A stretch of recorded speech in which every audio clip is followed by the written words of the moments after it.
بسم الله الرحمن الرحيم. الحمد لله رب العالمين، والصلاة والسلام على خير خلق الله محمد وعلى آله وأصحابه الكرام وتابعيهم بإحسان إلى يوم الدين. ربنا أرنا الحق حقا وارزقنا اتباعه، وأرنا الباطل باطلا وارزقنا اجتنابه. ربنا آتنا في الدنيا حسنة وفي الآخرة حسنة وقنا عذاب النار. بەڕێزانم هەموو لای بەخێر بێنەوە و سەرەتای دەرسەکانی ئاسایشی ڕۆح دەست پێ ئەکەینەوە. ڕۆژەکەمان گۆڕی لە ڕۆژی یەکشەمە و ڕۆژی شەممان. داوامە لە ذاتی پاکی پەروەردگار کارمان بۆ ئاسان کا و لە خزمەت ئەم کتێبە نایابەی ئیبن القەییمە کە ئەدداء والدەواءە بتوانین کتێب تەواو بکەین و کتێب بێتە نور بۆ ژیانمان، بۆ ناوگۆڕمان، بۆ ئاخیرەتمان و شەفاعەتکارمان بۆ بەردەمخوامان جەل جەلالوه. لە زەمەنی پشێوی دڵەکانە، لە زەمەنی سەرگەردانی ڕۆحەکانە پێویستمان بە چرکە ساتانێک هەیە کە دڵمان تێیە ئاسایش بێ، ڕۆحمان تێیە ئارام بێ. ئەمەی ئێمە لە خزمەت ئەم کتێبان هەنگاوانێکە بەرەو ئاسایشی ڕۆح بۆ ئارامبوونەوەی دڵ و دەروون. ئێمە چەند دەرسێکمان گوزەراندووە لە باسی ئەم کتێبە پیرۆزەدا. سەرەتا ئیبن القەییم ڕەزا و ڕەحمەتی خوای لێبێ باسی کۆمەڵی زۆر دەوای بەقووەتی کرد کە ئینسانی موسڵمان ئەگەر بەکاری بێنە لە ژیانە زۆر سودمەند ئەبێت و ئاسایشی ڕۆحی بۆ دروست ئەبێ. ئەویش بریتی بوو لە قورئان خوێندنی زۆر، بریتی بوو لە دوعای زۆر، بریتی بوو لە کردەوەی ساڵح. ئینسان کە ئەکەوێتە عەمەلەوە زۆر کە تووشی هەڵە و کەم و کوڕی و تاوان ئەبێ. ئیبن القەییم ڕەزا و ڕەحمەتی خوای لێبێ لەم کتێبە نایابە هەوڵ ئەدا گوناه لە پێشچاومان ناشرین کە بۆی نزیکی نەکەوینەوە. تەرهیبێکی زۆرمان لە مەسائیلی گوناه ئەکات کەوا پاشەکشەکەین دوورکەوینەوە لە بابەتی گوناه. دیارە مەسەلەی گوناه بریتیە لەو ئەهریمە ناشرینەی کە دڵ و دەرونی ئێمە و ڕۆحمان تێک ئەدا بەسەریەکە و ئاسایشەکانی ڕۆح ناهێڵێ. ئێمەش هەموو جار کاتێکە لە خزمەت ئەم کتێبە نایابە ئەبین کۆمەڵە ڕەغبەت لە دڵمانە دروست ئەبێ بۆ عەبدایەتی، بۆ تاعەتی زیاتر، بۆ دوورکەوتنەوە لە گوناه. دواتر سەیرەکەی هەندێک جار شەیطان زەفەرمان پێێنێ و نزیک ئەکەوینەوە لە گوناهەکان جارێکی تر. عەزیزەکانم، ئێمە لە خزمەت ئەم کتێبە زۆر شت ڕۆشتوین. ئەمڕۆ لە خزمەتتانە یەکێک لە دەرسەکان کە دیارە تەسجیلەکەی باش نەبووە تیکرار ئەکەمەوە وەکو یەکەم دەرس بۆ دەستپێکردنەوەی دەرسەکانمان. ئەم دەرسە تیکرارەکەمەوە لە خزمەتتانە کە زانای پایەبەرز ئیمامی ئیبن القەییم ڕەزا و ڕەحمەتی خوای لێبێ لە باسی خراپەکانی گوناهە ئەفەرمێ هەندێک گوناه هەیە لەعنەتی پێغەمبەری خوای صلی الله علیه و آله وسلم بەرەکەوێ، هەندێک گوناه هەیە لەعنەتی پێغەمبەری خوا یان خوا جەل جەلالوه بەری ئەکەوێ. دیارە هەندێک لەوانە لە دەرسی پێشووترا باس کراوە کە لەعنەتەکانی پێغەمبەریان صلی الله علیه و آله وسلم ئەو کەسەی دزی ئەکا، ئەو کەسەی عارەق ئەخواتەوە، ئەو کەسەی خەریتەی زەوی ئەگۆڕێ، ئەو کەسەی لەعنەت لە دایک و باوکی خۆیەکە، ئەو کەسەی کەوا شتێک کە گیانی تایە دای ئەنێتەوە بۆ نیشانە و نیشانەی پێ ئەشکێنێ، ئەو کەسەی لە بەردەم شتێکە بۆ غەیری خوا شتێک سەرە بڕێ، ئەو کەسەی کە تەسویر ئەکا و ڕەسم ئەکا، ئەو کەسەی کە عەمەلی قەومی لووتەکە، لیواتەکە، ئەو کەسەی گوێن بە دایک و باوکی ئەدا، ئەو کەسەی کە دابەیەک ئاژەڵێک لە ئاژەڵەکان ئەسووتێنێ بۆ ئەوەی با بڵێن دیاری بکات، ئەو کەسەی زەررێ لە موسڵمانێک ئەدا و مەکرێ بەرامبەر بە موسڵمان ئەکا، ئەو کەسانەی و ئافرەتانەی کەوا ئەچنە سەر گۆڕستان و لەسەر گۆڕستان ئەیکەنە چراخان و مزگەوت و هەتا دوایی، ئەو کەسەی کەوا ئەوێ ژنی کەسێک بخەڵەتێنێ، ئەو کەسەی کە ئەچێتە لای هاوسەری خۆی لە پشتەوە، ئەو کەسەی ئەو ئافرەتەی کە پشت ئەکاتە هاوسەرەکەی خۆی، ئەو کەسەی کەوا نیسبەت ئەدرێ بۆ لای غەیری باوکی خۆی، و هەروەها زۆری تر لەمانە کە پێغەمبەریان صلی الله علیه و آله وسلم لعنەتی لێ کردوون و ئێمە باسمان کردوون. هەندێک ماوە لە لعنەتەکان کە باسییان بکەین. خوا جەل جەلالوه لعنت أكا لو كسيك فساد لسر زويا بلاو أكاتو لعنت أكا لو كسيك وقطع رحمك لعنت أكا لو كسي آزاري خوا أدا يا آزاري بيغمبري خوا صلى الله عليه وآله وسلم أدا وتكر دويك أكا كردوك وندق ولي أبيت ماي توربوني خوا جل جلاله أبيت ماي أزيتي خوا جل جلاله هروها يان كارك أكاك أبيت ماي عزيات وبيغمبري خوا صلى الله عليه وآله وسلم شك أعمال كان يمد شمان وبين شمان عرضي بيغمبري خوا أكريه صلى الله عليه وآله وسلم سيري أعمال كانك أجر عبد كان كردويكي باشان كردو شكر الله سباصفاي لسرأك أجر خرابي كان كردو داوي لبردني أنبو أكل رب العالمين بويا أما لعنت كرا ولو كسيك آزاري في غمري صلى الله عليه وآله وسلم أدا أفرميه خواجه لجلال لعنتي كردو لكسيك كلا كتابك خواشتك أشارته وكتمي أكا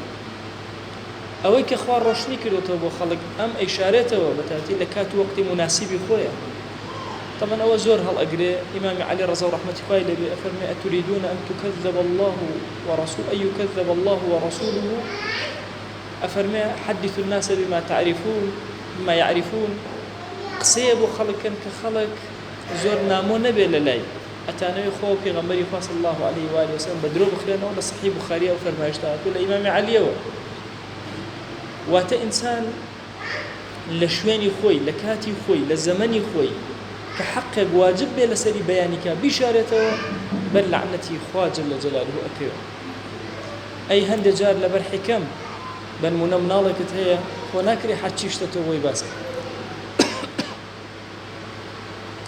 بتدرج لقى طلبك تاشتكان باسكي لقى الخلقية عينا خطيب لمزقوتك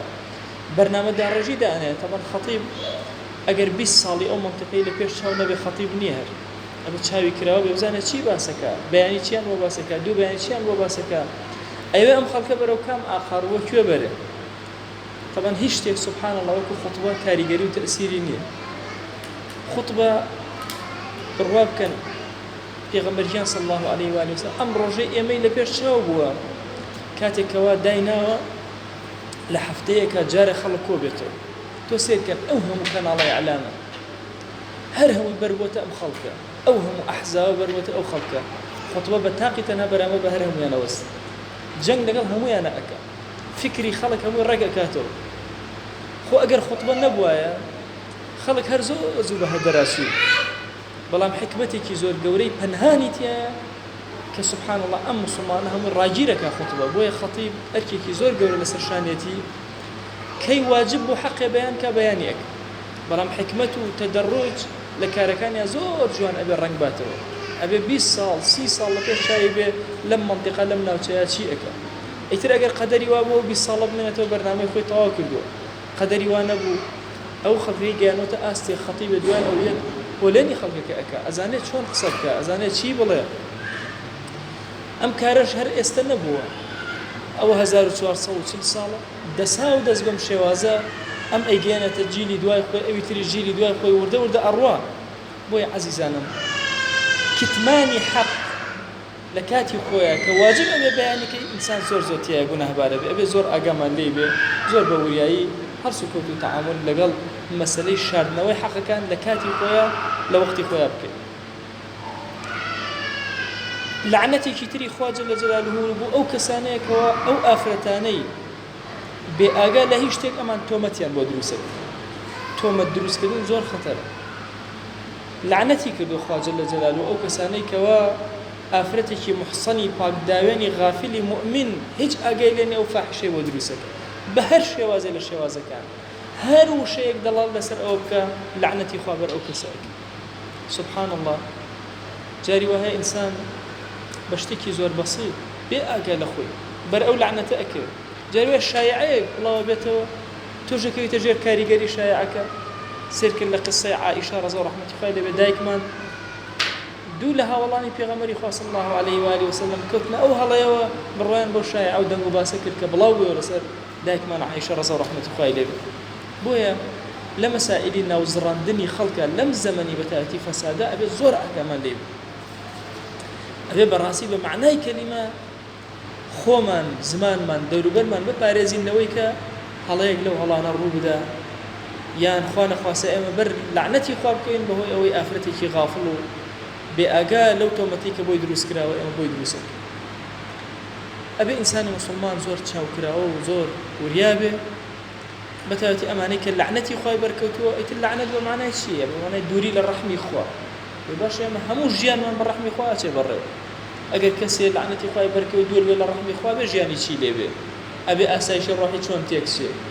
وی جاری وایە کەسێک تووشی کۆمەڵە مەسائب ئەبێ موسیبەتی گەورە ئاسایشی ڕۆحی تێکەچێ بەسەریەکە نازانێەوە کارەکەی چی لەو ئەچێت لە گوناهێکە کە کردوتە بێ ئاگا بووی لێ لعنەتی خوا جەل جەلالوه بەرەکەوتووە دوور کەوتوتەوە لە ڕەحمی خوا جەل جەلالوه. لعنەتێکی تر کە خوا کردوێتی هەر کەس ڕێگایە بۆ کافران کاتەوە کە زەرر لە موسڵمانان بدەن بە هەر جۆرێک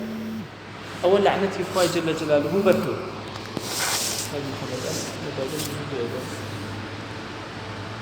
تشويل سر هەندێک کەس ڕێگا بۆ کافر خۆشەکە کە زەڕە لە موسڵمانان بدا. لەکوێ ئەو ڕێگایە خۆش کرا؟ کافر کە لە ڕێی تۆ لە موسڵمانان بدا ئەوە لعنەتی خوا بەر ئەو کەسە ئەکەوێت. ئیتر ڕۆکە سیاسی بێ، ڕۆکە دینی بێ،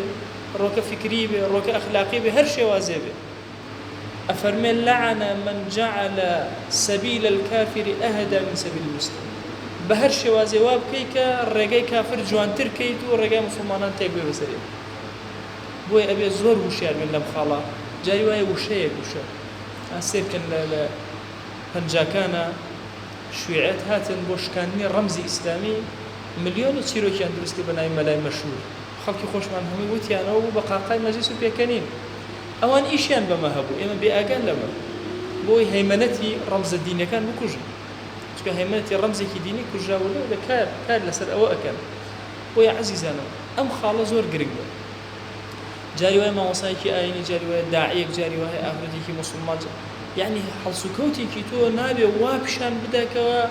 بەرنامەی کوفر لە بەرنامەی ئیسلام باشترە بە هەر بارێ لە بارەکانە. ئێمە زانین ئەمڕۆ ئیعلامی چاواشەکار هەرچی چاک و خراپە هەڵی ئەگێڕێتەوە. طبعاً پیسترین زەمن بۆ درۆ ئەم زەمەنە،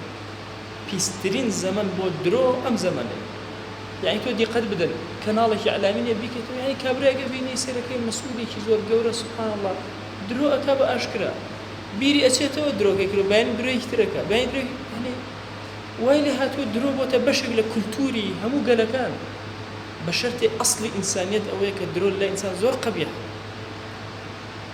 يعني نفرك باسي شاخي زور كردو للشاخ آوامان كردو آوامان كرد دوای مسئولەکەی وتوی ئەرێکا کە ئەمە لە بەردەسی منە بووە بە حەقی خوا یەکێ لەمانە ئێڵە ڕاز نییە، هەر یەک دانێ ڕاز نییە. ئەمە چییە لەکوێ دروستی ئەکات؟ چ خەیاڵێکە، چ شتێک یە خەڵکیش چوزانێ هەمووی بڕواکە با کەس نەزانێ. تۆ بەر لعنەتی خوا ئەکەوی جل جەلالوه کاتێکەوە لە درۆیەکە مشارەکە ئەەکەی. بۆیە ئەم زەمەنی فیتنە و فەسادە و ئەم درۆبازیە ئەبێ بەڕاستی ئەمە ئاگامان لێبێ. ئەوان ئەو بە درۆ بە زۆر کوفری خۆی جوانەکە ئیسلامی تۆ ناشرینەکە. ئەی چ جای ئەوەی تۆ شتێ بێ بەدەستەوە کە بێتە سەبەبی ئەوەی کە ئیسلام بۆ عەزەمەت و بۆ جوانیە ناشرین بێ. جارێکیان ئەنسە تاهیری بامۆکی وتارێکی زۆر جوانی دا باسی ئیسلامی کرد کە چەند شیرینە هەموو شتەکان هاتو سیرکە سفەتی ڕازگۆیی، سفەتی دەستپاکی، ئەمینی، هەموو جوانەکان لە ئیسلامە هەن. ئەی باشە خەڵک بۆ ڕقی لە ئیسلام بێتەوە. ئایا لەبەر ئیسلام ڕقی لە ئیسلام ئەبێتەوە یا لەبەر موسڵمان ڕقی لە ئیسلام ئەبێتەوە؟ طبعا لەبەر موسڵمان ڕقی لە ئیسلام ئەبێتەوە. ئێمە وامان کردووە کە ئەم ئیسلامە عەزیمە جوانە خەڵک ڕقی لێ بێتەوە. بۆیە بەڕاستی هەر کەلیمەیەک، هەر وشەیەک، هەر شتێک ببێتە باعیثی ئەوەی کە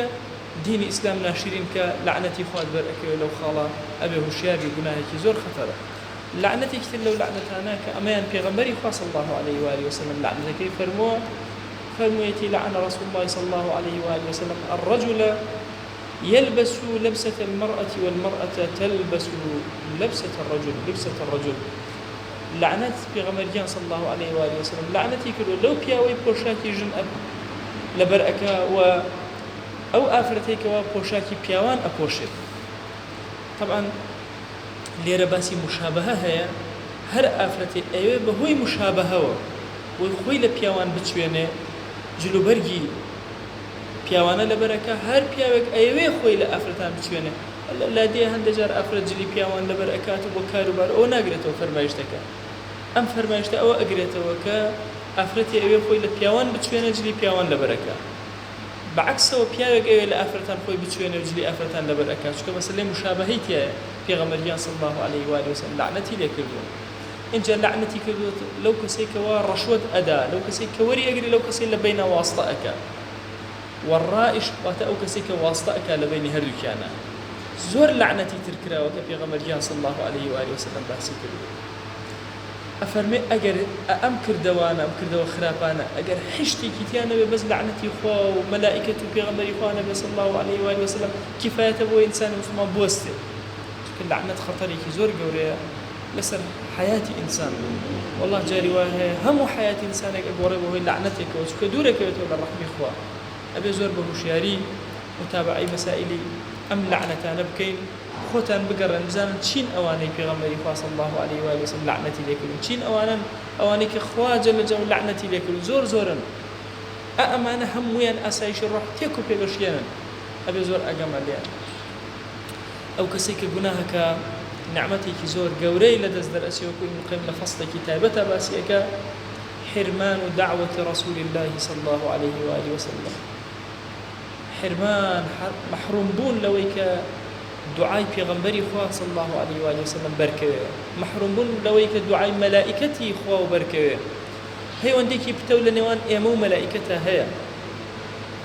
طبعا هەندێک پەیوەندی زۆر تایبەت هەیە لە نێوان ئێمە و مەلائکەتە خصوصەتێکی زۆر تایبەت ئێستا ئێمە لە تەسەووراتی خۆمانە دوو مەلائکە لەسەر شانمانە و تەواو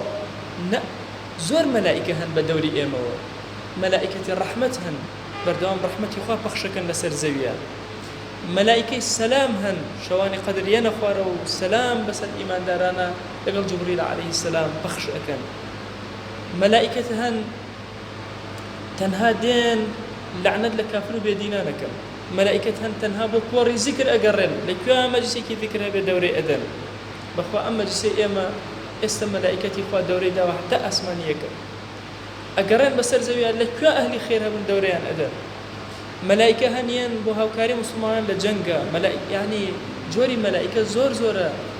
ئەگەر بتوێ جوندەکانی خوا بژمێری لە دەرەقەت نایی کۆمەڵە مەلائکە هەن حەفەظەن ئەتپارێزن له معقبات من بين يديه ومن خلفه يحفظونه من أمر الله والله لبيش وباشي إنسان هو كومل ملائكة بس إيشان هو إنسان أبارز صدام جار خريكة وشي قدرك أبي سيركي لنا وقدرك بلحظات درسي كلا تصوري إنسانية تامية أما هم ملائكة إخوة عندي لك رباركاني سرزوي أبن بريو يكيك لإيشكاني ملائكة لسرزويا دعاء كلمة دعاء هيوانديان لقل إما بتاوى دعاء من بو أكن بابتنا خزمت القرآن أفرمي الذين يحملون العرش ومن حوله أو كأوانيك أو ملائكتانيك عرشي خوايان برسكوتو هشت ملائكة أوانش كبدوري عرش دان همويان يسبحون بحمد ربهم تسبيحات إخواءك صفاصي إخواءك ويؤمنون به إيمانك حقيقيا بخوا جل جلاله هيا كاري سهم ينشي تسبيحات إخواء إيمانيا هي سهم دان الراس توخو ويستغفرون للذين آمنوا استغفار طلب اللي خرجونا كان بو إيمان دارا بويا ابن تيمية رحمة الله عليه فرمي هندي ويزقهم كخواي قالوا له بناهي عبد كان خوش به فرمي جاري ويا عبد كان بناهي شان كردوه أم بناها توبة شان نكردو توبة لبيريان شو توبة بكن خواليان خوش بوا شو كملائكتي خوا يجي له كان دعاء خيري بو كردو داوي اللي خرجوني بو كردون خوايا أم عبدي تو زور شاك يا ربي يستوشي هلايك هاتوا يا إلهي لي خوش بوا أما كاري وملائكاني واستغفرون للذين آمنوا شو دعائك كان ربنا وسعت كل شيء رحمة وعلما خوايا حد شي يشتكي يا هرهم الرحمة بونار دوا علمي تو بسر يا زالة أتو سير الرحمة خوا كان جل جلاله چند قولو زور كافر بكافري خوي جوان أدا بخوا جل جلاله كشي أو رزقي أدا صحتي أداتي قوري أكا بي أجيانه خزور أسان لرب العالمين استكافر لسر زي بس مناضي نبي بس مناض وصل ما مناضي هبين طاو كافر نعمل بنسبة رب العالمين وبلحظاتك كافر توك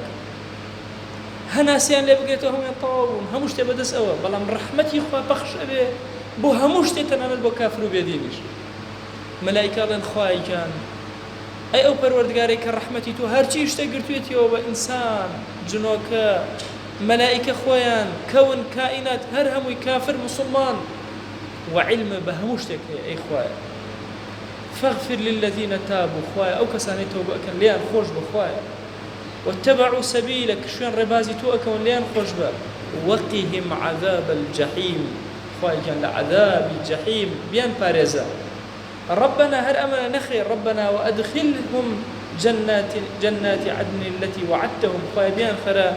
جنات عدن أو كتو وعد في داون بيان خرا يا إلهي هر خويا النخير ومن صلح من آبائهم وأزواجهم وذرياتهم تسر أمس يشتتوزق أوستي أما زور كان لدعاء بيركين دعاء بودا في الوقت ما نكين بس بو بابير ما نايك أزانا يشك للصلاح إنسان أويا بو يبزانا صالحة يعني لبزانا دعاء كابو السروا وبو بابير يخوي دعاء كين بو كروك شكان من بلان دعاء بو وچما ناكين بخواهي كي لدعاء كان إنسان مسلمان بو وچكاني بكاتار روجي قيامت بو السروا بكاتا آدم خزانة كان سبحان الله يعني أم كسيك التوبأك بس خويني نجاتي أبي ومن صلح من آبائهم وأزواجهم وذرياتهم والله جاري واي آفرتك توبأك خوال مردك خوش والله بيابك توبأك خوال خزانك خوش كسيك توبأك خوال باوبا بيري خوش يبو سروا كسيك تر توبكاريك رازقو وشكاني بخواره وهم ينتجي صلاح بن ومن صلح من آبائهم وأزواجهم وذرياتهم أو كافر به بس أو صالح به توبيك أم استغفارك أم خواج جل جلاله دروي لي أكاتو دتو سير كملائكة كاروباري خويا تسبيحاتي خواج جل جلاله إيمان بخوا لقال الله شو دعاء وتو أكن دعاء لي خوشبون نقبو خوت بو باو بابيرد بو خزانة بو أولادت هتا روجي قيامت أو دعاء ملائكة دور بسبب جناها خد محروم كي لم دعاء ولو نعمة جوري كملائكة بوتو إيك جيان لقل ملائكة كان خوش تري جيانك كإنسان وصوان بيجوزرين بزور كتخلك إيما ترسين راو بويك لجنوك بترسي لزور شد بترسي كشتيكي ناديار معلومة أي بناي جواني كاننا معلوم ببيني بناي ملائكة ببيني بناي تشاو كيتو هم ملائكة كاني خواجه جلاله ببيني بزانا دالله شان آرام به بزانا شون أجي لقل ملائكة كجيان أبيت السر بخوال لشوينك أخذ بغريب قد نازل أشيت شوينك هيج كسي لينيا شون أترسي أزاني كان ملائكة دوريتو يندا ولو شوينا أدسك بذكر بالا أسماء ناو بهنره وشيء الله بكار بينا با الله ناو بينه ورا توببك بملائكة لبناي عرشي خويا ناوي توبين دعاء وبكن واستغفار وبكن ودعاء إلى خوش بنا وبكن إنك أنت العزيز الحكيم خويا تو عزيزي تو حكيمي خويا أمانين في عطاك هر أمانة وقهم السيئات خويا للسيئات أخرى بيان بارز سيئات الدنيا سيئات آخرة خويا أمان مطلقة ومن تق السيئات يومئذ فقد رحمته وذلك الفوز العظيم عندنا لما في السنة فرمون أم السيئات نار حتى كان ناو آخرة بالدليل آيات دوهم خوايا هر كسي للرجي قيامته تو باراست للسيئات أخرى بكان أو كست والرحمة بيكردو تنها أو براوي وبراونوي بالطواوي كردو بوي خوش يستانو دعاء كان ملائكة دعاء كان في غنبري خواه صلى الله عليه وآله وسلم أزال شن دعاء بو أيما كردو فرمجاري كان عائشة دايك ما فرمي بينيم في غنبري صلى الله عليه وآله وسلم زور دل خوشة زور دل خوشة أفرمي كبينيم فرست مزاني وتم يا رسول الله صلى الله عليه وآله وسلم دعائك خير مو أفرمي دعائك بو كردم فرمي اللهم اغفر لعائشة ما تقدم من ذنبها وما تأخر وما أعلنت وما أسرت خوايا لقناهي لما بيشك عائشة كردوتي ليه خوشبة لما دواكايكا ليه خوشبة أوي بأشكرا كردوتي عفويك أوي بنهان بدل يا جزرا وخوايا عفويك ئەفەرمێ زۆر ئەم دوعایم پێ خۆش بوو زۆر پێکەنیم سەرم خستە باوەشم زۆر دڵم گەشت بوو وتی ئەی عائیش دڵت زۆر پێ خۆش بوو بەم دوعایە ئەرە وەڵڵا ئەی پێغەمبەری خوا صلی الله عليه وآله وسلم زۆرم پێ خۆش بوو ئیتر چی هەیە لەمە زیاتر هەرچی شتێ لەم دوعایە کۆ بۆتەوە فەرمی فوالله إنها لدعوتي لأمتي في كل صلاة أي عائش قسم بخوا أما دعاي منا لهمون يجيك ما بو تاك تاكي أمتكم يعني هر يكيك لإيما چەند نوێژی کردو پێغەمبەریان صلی الله عليه وآله وسلم لە هەموو نوێژێکە دوعای بۆ ئەم ئومەتە کردو خوا گوناهی ئاشکرا و پەنهانی ببورێ گوناهی لەمە و پێشکە کردوێتی لەمە و دوا کردوێتی لێ ببورێ سبحان الله وەرە بەهۆی گوناهەوە خۆت مەحروم کەی لەم دوعای پێغەمبەری خوا صلی الله عليه وآله وسلم بۆ ئیبن قەیم فەرمێ یەکێک لە خەتەرەکان بریتیە لەمە بەهۆی ئەو گوناهانەوە کە ئەیکەی مەحروم ئەبی لە دوعاکان مەحروم ئەبی لەوەی کە دعاك أم دعاني ملائكته في غمري صلى الله عليه وآله وسلم بربك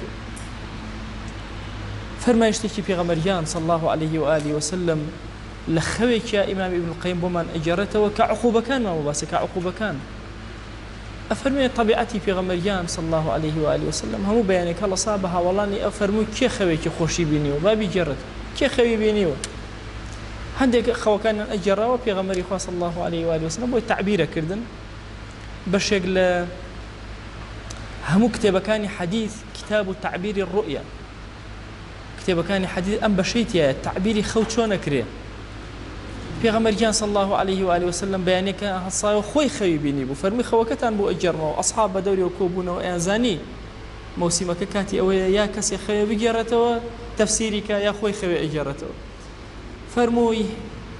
أمشوك خوتم دوكس هاتن بولام بيان وتم برو من ڕۆشتم پیاوێکم بینی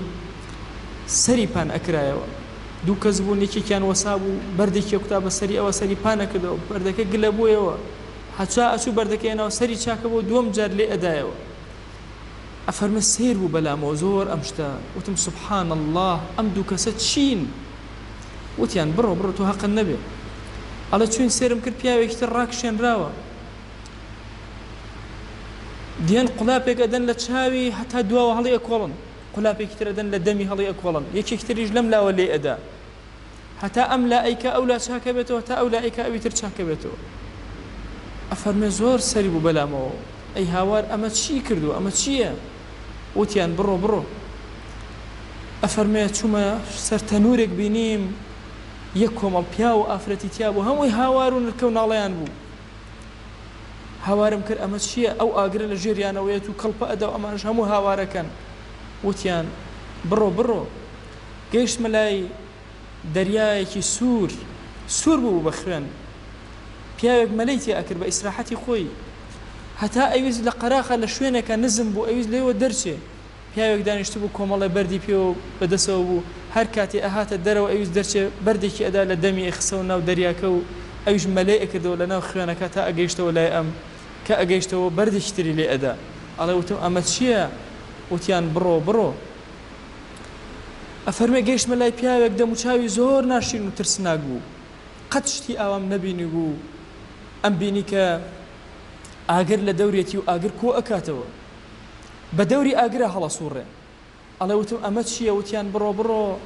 دواتر پیاوێکم بینی لە باخچەیەکی زۆر جوانە پێغەمبەریان صلی الله عليه و آله وسلم ئەفەرمێ سەرم بەرز کردەوە سەریم نەئەبینی ئەوەنە باڵای بەرز و جوان بوو ئەفەرمێ زۆر هەوڵمدا سەری ببینم نەمبینی تا بیناسم وتم ئەمە کێیە وتیان بڕۆ بڕۆ کۆمەڵێ مناڵی جوانم بە دەوری ئەم پیاوە ئەبینی وەکو نور و لؤلؤ و مروانی بە دەوری ئەم پیاوە بوون ئەفەرمێ پێیان وتم بڕۆ سەرکەوە ئەڵێ لە شوێنێکە سەرکەوتم گەیشتمە شارێک چ شارێک خشتێ زی و خشتێ زێر هەموو ئەم شارە بە جوانی ڕازێنرا بوویەوە دەرگاکەی کرایەوە کۆمەڵێ پیاوی زۆر جوانی تیا بوو کۆمەڵێ کەسیشی تیا بۆ ئیستیقبال کۆمەڵێ کەسیش تیا بوو لایەکیان سوتا و لایەکیان جوان ئەفەرمێ بینیم ئەمانە ئەچن بەناو ئاوێکە دەموچاویان ڕێک ئەبێتەوە جوان ئەبن شتیوانی ئەوەندە جوان و ئەوەندە نازار ئەفەرمێ پرسیارم کرد ئەمانە چین ئەمانە کێن وتیان بڕۆ بڕۆ ئەفەرمێ کاتێکەوە چاوەکانم بەرز کردەوە قەسڕێکی زۆر گەورەم بینی زۆر جەماڵێکی جوانی هەبوو زۆر سپی بوو پێیان وتم ئەمە مەنزیلی تۆیە لە بەهشتا ئەی موحەممەد ئەڵێ منیش وتم ڕەحمەتی خواتان لێبێ لێم گەڕن با بچمە ژوورەوە وتیان پەلەمەکە کاتت ماوە ئەچیتەنەوە ئەم قەسڕەوە ئەفەرمێ ئەم شتم بینی زۆر سیر بوو بەلامەوە پرسیارم کرد کە ئەمانە کێن وتیان ئێستا پێت ئەڵێن هەموو ئەم شتانێک کە بینی وتە هەموویت بۆ ڕۆشن ئەکەینەوە ئەو کەسێکەوە سەری پان ئەکرایەوە بە بەرد ئەو کەسێکەوە قورئان فێرە بێت و پشتی تێ ئەکا قورئان حاڵی ئەبێت و بەگوێ ناکە قورئان هەجر ئەکە هەجر ابن القيم رضا ڕەحمەتی خوای لێبێ فەرمێ قورئان هەجرکردن هەرەوە نیە نەیخوێنیتەوە یەکێکی ئەوەیە نەیخوێنیتەوە یەکێکی ئەوەیە حکمی پێ نەکەی یەکی ئەوەیە بۆ دوعا بەکاری نێنی یەکێکی ئەوەیە کە لەبەرێ کردبێ و لەبیرێ بچێتەوە یەکێکی ئەوەیە لەم هەوڵ نەدەی لە معناکانی تێبگەی هەموو ئەوانە هەجری قورئانن ئەفەرمێ ئەو کەسێک کە هەجری قورئانەکە ئەمە نەتیجەیەتی پشتەکەیتە قورئان ئەوە بۆ شێوازە سەر پان ئەکرێتەوە و هەروەها ئەو کەسێکەوە نوێژێکی فەرز لەسەر شانەتی ئەخەوێت و گوێ بە نوێژەکەی نادا نوێژی بەیانی بەتایبەت ئەوانەی کە نوێژی بەیانی پرخەی خەوی لێدەن و هەڵناسن ئەمە نەتیجەیانە سەریان پان ئەکرێتەوە ئەو کەسێکەوە چاوی و دەمی هەڵ ئەکۆڕا تا پشتەوە ئەفەرمێ ئەو کەسەیە کە لە ماڵەوە یەتە دەرەوە درۆیەک ئەکات و درۆیە بڵاو ئەکاتەوە سەرزەوی تبلغ الآفاق ئەکاتە هەموو سوچەکانی سەرزەوی سبحان الله كأنما پێغەمبەری خوا صلی الله عليه و سلم ئیعلامی ئەمڕۆی ئاگا لێ بوو والله جاری وای ئیعلام درۆیەک ئەکەن خۆیان باش ئەزانن چ درۆیەکیان کردووە ئافاق و سەرزەوی پێداگیر ئەکەن ئەو ژن و پیاوانەی کەوا بەڕووتی لەناو تەنورەکە ئەبێنران ئەوانە ئەو ئافرەتانە کە زینایان کردووە پیاوانەی کە زینایان کردووە ئەو پیاوەی کەوا مەلەی ئەکرد لە دەریا سوورەکەدا دەریا خوێنەکەدا بەرد ئەخرایە دەمی ئەو کەسەیەکەوە ڕیباخۆرە و ڕیبا ئەخوا ئەو پیاوەی کە دەم و چاوی زۆر خەتەر و ترسناک و ئاگری کۆ ئەکردەوە بە دەوری ئاگرا هەڵ ئەسووڕا ئەوە خازنی جەهەنەم بوو ئەو پیاوە درێژە باڵا بەرزەی کە مناڵەکان بە دەوریەوە بوون ئەوە سەیدنا ئیبراهیم عەلەیه السلام ئەلێرەوە ئێمە ئەزانین بۆ لە نوێژەکانە سەڵەوات بە دیداری ئیبراهیم عەلەیه السلام ئەدەین بەخوا مناڵێکی موسڵمان نییە وەلەو سەقطەن با لە باریشێ إلا لروج قيامته لخدمة إبراهيم عليه السلام شفاعة أكابو دايكو باوكيو لوي بارزراو أبي أفرمي أو كسانش كوابينيتن هندي لدى مشاوي الناشرين وهندي جوان أو كسان أبو لجيانا كردوي باشيان أكر خلط وعملا صالحا وآخر سيئا هني كردوي باشيان أكردو بريكي خراب لا لدى مشاويان جوان ولا ناشرين بلان بر رحمة رب العالمين أكون لقيامته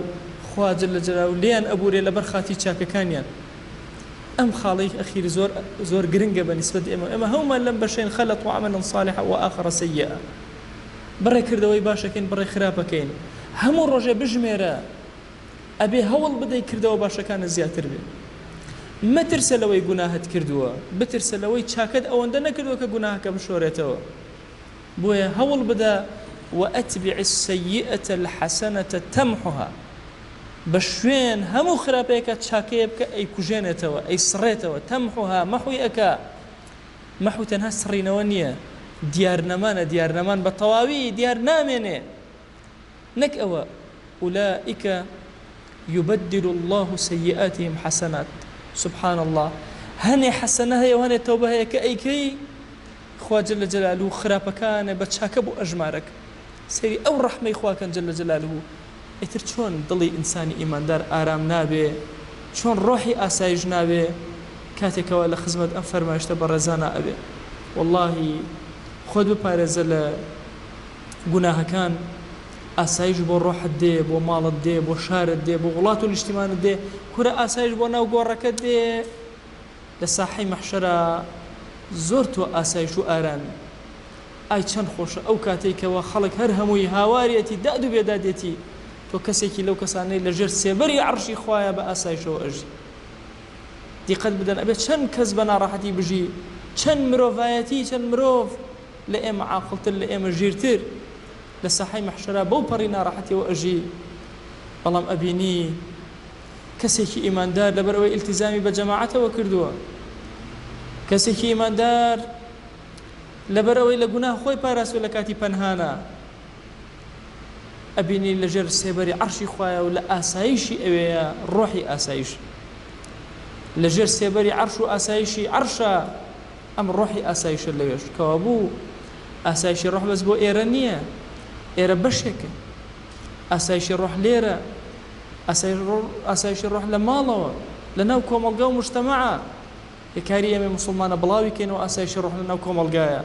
لە ناو گۆڕەکانمانە، لە هەستانەوەمانە، لە ساحەی مەحشەرمانە. ئێمە پێویستمان بە ئاسایشی ڕۆحە داوا ئەکەین و ئەپاڕێنەوە و ئەلاڵێنەوە،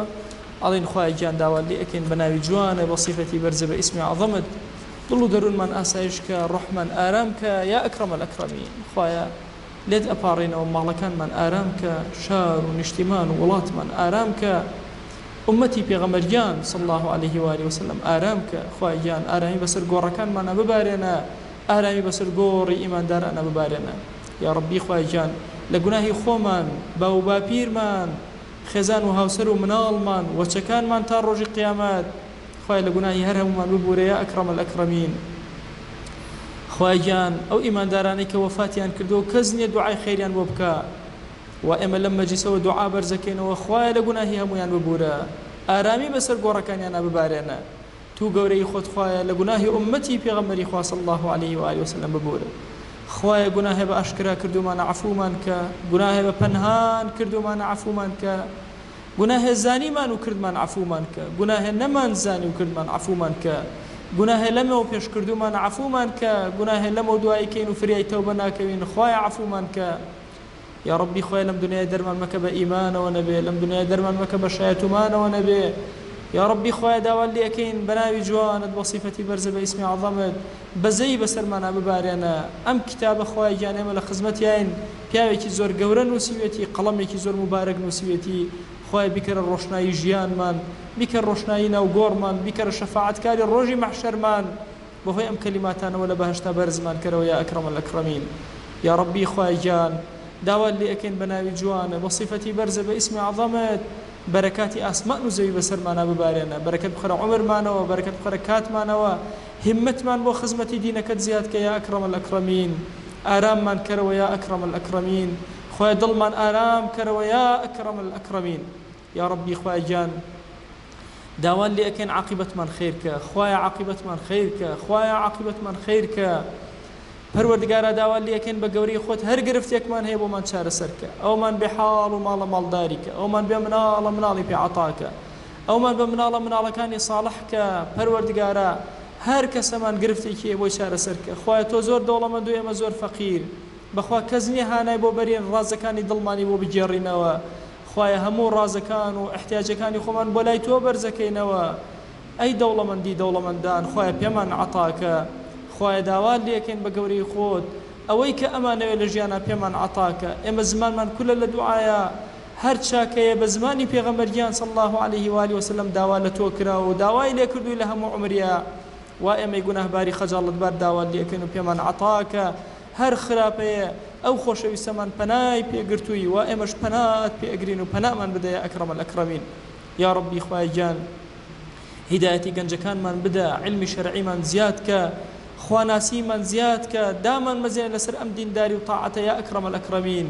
یا ڕەبی خوایە دەستی یەهود و نەسارا و مەجووس لە وڵاتی موسڵمانان ببڕە، دەستی عەلمانیەت لە وڵاتی موسڵمانان ببڕە.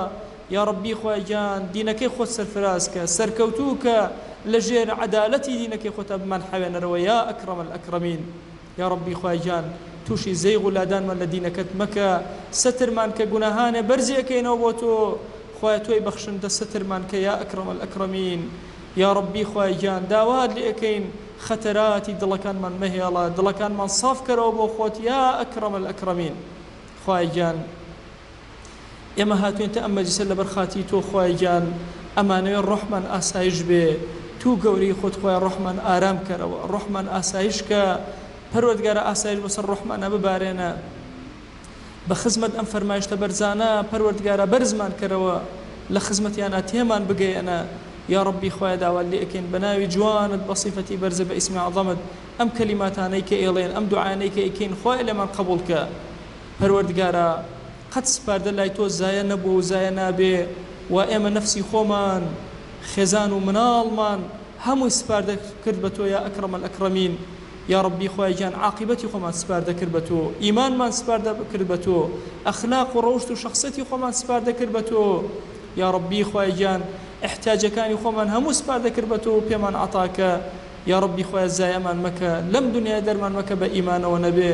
خوای عاقبەتمان خێرکە خوای عاقبەتمان خێرکە خوای عاقبەتمان خێرکە آمين آمين والحمد لله رب العالمين وصلى الله على سيدنا محمد وعلى آله وصحبه وسلم تسليما كثيرا أبدا إلى يوم الدين خوای گەورە لە گوناهی منیش ئێوەش ببوورێ و موفق بن إن شاء الله